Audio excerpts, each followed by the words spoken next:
હું મિત્તલ પટેલ એબી સ્કૂલ ચીખલી ધોરણ 7 પાઠ 1 વનસ્પતિમાં પોષણ. ગયા વિડીયો લેક્ચર 5ની અંદર આપણે મૃતોપજીવી પોષણ વિશે અભ્યાસ કર્યો હતો. હવે આપણે આજે સહજીવન એટલે શું એના વિશે ચર્ચા કરીશું. સહજીવન, સહ એટલે સાથે, સાથે મળીને જીવન જીવવું તેને સહજીવન કહેવાય. વ્યાખ્યા જોઈએ આપણે. બે સજીવો સાથે રહીને જીવન જીવતા હોય તથા પોષક તત્વો અને વસવાટ માટે સહભાગી બને તે સંબંધને સહજીવન કહે છે. સહજીવનની અંદર બે સજીવોની જરૂર પડશે. બંને સાથે મળીને જીવન જીવે છે, પરંતુ તેઓ પોષક તત્વો એટલે કે ખોરાકની બાબતમાં અને વસવાટ એટલે કે રહેઠાણની બાબતમાં સહભાગી બને. સહભાગી બને એટલે કે બંને એકબીજાને મદદરૂપ થશે. આવા સંબંધને સહજીવન કહે છે. સહજીવન જીવતા બે સજીવો એકબીજાને લાભકારક હોય છે. સહજીવન એટલે આપણે જોઈ ગયા ને, સાથે મળીને જીવન જીવવું તથા ખોરાક અને રહેઠાણની બાબતમાં ભાગીદારી કરવી. બરાબર, તો ખોરાક અને રહેઠાણની બાબતમાં સહભાગી બનશે. તો આ બંને સજીવો એકબીજાને લાભકારક હોય છે. એક સજીવ ખોરાક પૂરો પાડશે તો બીજો સજીવ રહેઠાણ પૂરો પાડશે. બંને એકબીજાને કોઈકને કોઈક બાબતમાં મદદરૂપ થશે, પરંતુ એકબીજાને નુકસાનકારક થશે નહીં. તો આવા સંબંધને કહેવાય સહજીવન. ચાલો આપણે એક ઉદાહરણ જોઈએ. દાખલા તરીકે લાઇકેન. હવે આ લાઇકેન શું છે? તો એક પ્રકારની વનસ્પતિ જેમાં લીલ અને ફૂગનું સંમિશ્રણ જોવા મળે છે. લીલ અને ફૂગ બંને એકબીજા સાથે રહે છે અને લાઇકેન પ્રકારની વનસ્પતિ બનાવે છે. ચાલો અહીં જોઈએ આપણે. લીલ અને ફૂગ બંનેનું મિશ્રણ લાઇકેન. તો લીલની અંદર હરિતદ્રવ્ય આવેલું હોય છે. હરિતદ્રવ્યની હાજરીમાં પ્રકાશ સંશ્લેષણની ક્રિયા થાય છે અને પ્રકાશ સંશ્લેષણની ક્રિયા દરમિયાન વનસ્પતિ એટલે કે લીલ હરિતદ્રવ્યની હાજરીમાં ખોરાક બનાવે છે. સૂર્યપ્રકાશની હાજરીમાં ખોરાક બનાવે છે. બરાબર, એટલે લીલ અહીં ખોરાક બનાવવાનું કામ કરશે. જ્યારે ફૂગમાં આવું કોઈ જ પ્રકારનું હરિતદ્રવ્ય આવેલું હોતું નથી. આથી ફૂગ ખોરાક બનાવી શકવાની નથી. તો એ શું કરશે?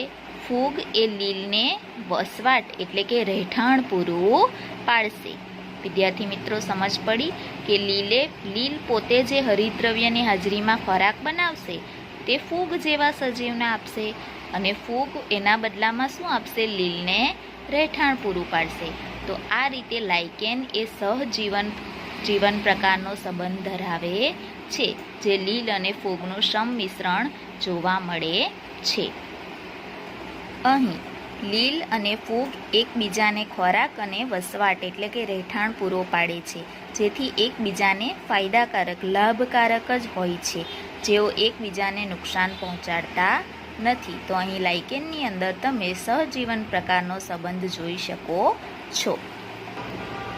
ચાલો વિદ્યાર્થી મિત્રો, હવે આપણે આ પાઠનો છેલ્લો લાસ્ટ ટોપિક જોવાનો છે, જે છે જમીનમાં પોષક તત્વો ફરી કેવી રીતે આવે છે.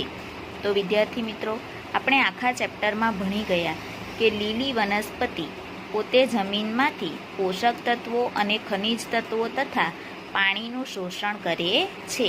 તો લીલી વનસ્પતિ જમીનમાંથી પાણી, પોષક તત્વો, ખનિજ તત્વોનું શોષણ કરી લેશે.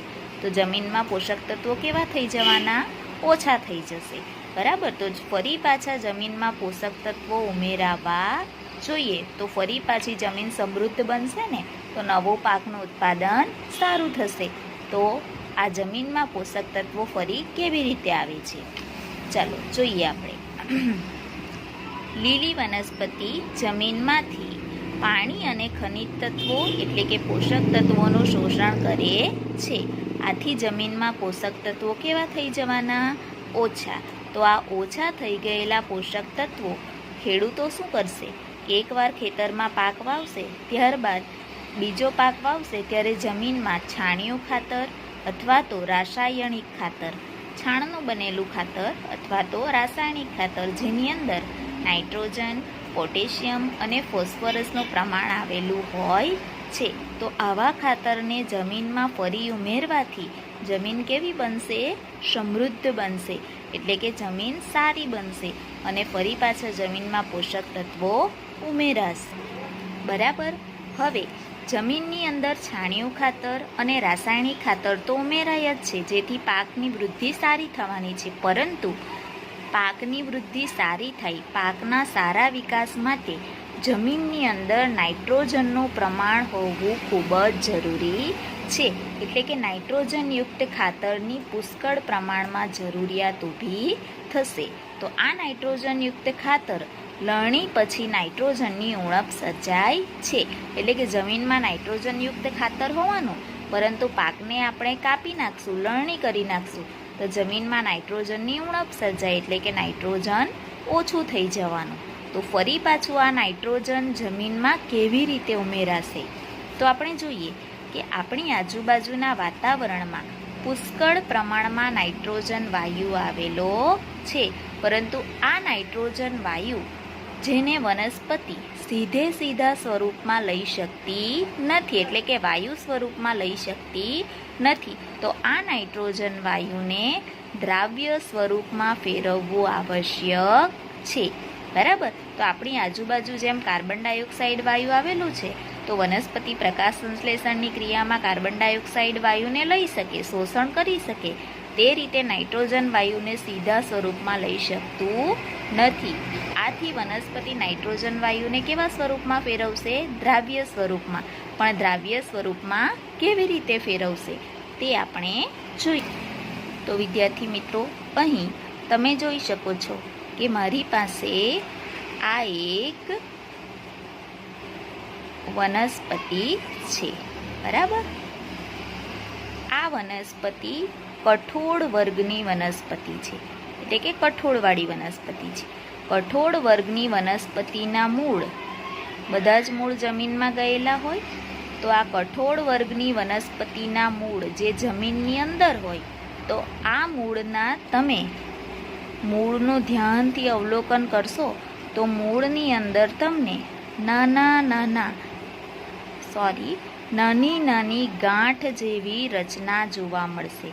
આ નાની ગાંઠ જેવી રચના છે, જેને મૂળ ગંડિકા તરીકે ઓળખવામાં આવે.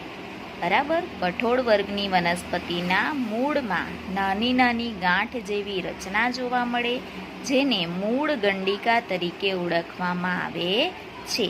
અને આ મૂળ ગંડિકાની અંદર આ પ્રકારના રાઇઝોબિયમ, બરાબર, મૂળ ગંડિકાની અંદર રાઇઝોબિયમ પ્રકારના બેક્ટેરિયા રહેલા હોય છે. આ બેક્ટેરિયા શું કરશે કે વાતાવરણમાંથી નાઇટ્રોજન વાયુનું શોષણ કરશે અને તેને દ્રાવ્ય સ્વરૂપમાં ફેરવી નાખશે. તો રાઇઝોબિયમ બેક્ટેરિયા નાઇટ્રોજન વાયુને દ્રાવ્ય સ્વરૂપમાં ફેરવશે અને જમીનની અંદર પાણી અને ખનિજ સાર હોય ને, તો તેના દ્વારા શું કરશે? આ નાઇટ્રોજન વાયુને વનસ્પતિના બધા અંગો સુધી પહોંચાડશે, એટલે એક પ્રકારનું નાઇટ્રોજનયુક્ત ખાતર પૂરું પાડશે. તો અહીં વિદ્યાર્થી મિત્રો તમે જોઈ શકો કે લીલી વનસ્પતિને નાઇટ્રોજનયુક્ત ખાતર પૂરું પાડે છે. કોણ? Rhizobium bacteria. બરાબર. તો આ એક એનું કાર્ય થયું. તો તેના બદલામાં લીલી વનસ્પતિ શું કરશે? તો લીલી વનસ્પતિ સૂર્યપ્રકાશની હાજરીમાં ખોરાક બનાવે છે. એ તો આપણે ભણી જ ગયા. તો આ લીલી વનસ્પતિ જે ખોરાક બનાવે છે તે પોતાના મૂળમાં રહેલા બેક્ટેરિયાને આપે છે, અને બેક્ટેરિયા જે નાઇટ્રોજન વાયુનું ખાતર સ્વરૂપમાં રૂપાંતર કરશે તે કોને પૂરું પાડશે? વનસ્પતિને. તો અહીં પણ તમે રાઇઝોબિયમ બેક્ટેરિયા અને વનસ્પતિ વચ્ચે સહજીવન જોઈ શકો છો. જેમ આપણે જોઈ ગયા ને લાઇકેનની અંદર લીલ અને ફૂગમાં સહજીવન જોવા મળેલું, તે જ રીતે આની અંદર પણ સહજીવન જોવા મળે છે. સમજ પડી વિદ્યાર્થી મિત્રો? તો આ રીતે નાઇટ્રોજન વાયુ જે જમીનમાં અપૂરતો થઈ ગયો હોય તે, બરાબર, ખાતરની જેમ વપરાઈ ગયો હોય, તો ફરી નાઇટ્રોજન વાયુ વાતાવરણમાંથી દ્રાવ્ય સ્વરૂપમાં જમીનની અંદર આ રીતે ઉમેરો થાય છે. તો આના ઉપરથી આપણે 2 તારણો જાણી શકીએ. કયા કયા? કઠોળ વર્ગની વનસ્પતિને નાઇટ્રોજનયુક્ત ખાતરની જરૂર હોતી નથી. અને બીજું, બેક્ટેરિયા એટલે કે લીલી વનસ્પતિ તથા કઠોળ વર્ગની વનસ્પતિમાં પણ સહજીવન જોવા મળે છે. બરાબર વિદ્યાર્થી મિત્રો? તો આ રીતે આપણે જમીનમાં નાઇટ્રોજનની પૂર્તતા કરી શકીએ. જમીનની અંદર પોષક તત્વો ઓછા થઈ ગયા હોય તો આપણે જમીનની અંદર આ રીતે ઉમેરી શકીએ. તો વિદ્યાર્થી મિત્રો, તમને બધી થિયરીઓમાં સમજ પડી ગઈ હશે. તો અહીં આપણું ચેપ્ટર 1 વનસ્પતિમાં પોષણ પૂર્ણ થાય છે. Thank you so much.